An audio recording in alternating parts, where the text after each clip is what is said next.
V sklopu društva, ki ga vodite, članom zagotavljate celovito podporo, med drugim tudi pomagate pri dostopu rehabilitacije.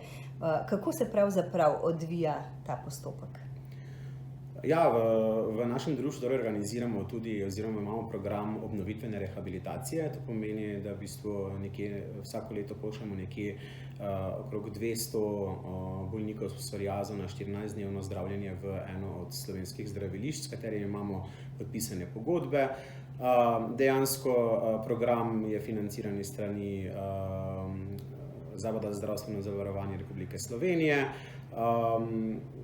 Ni potrebno sicer, da so bolniki člani društva, lahko se tudi prijavijo kot nečlani, imajo pa člani seveda to prednost, da so v bistvu obveščeni o razpisu. Mi enkrat na leto razpišemo razpis, se bolniki prijavijo, potem gre prijava na tričlansko komisijo v UKC Maribor in potem seveda zdravniki komisije to tam točkuje.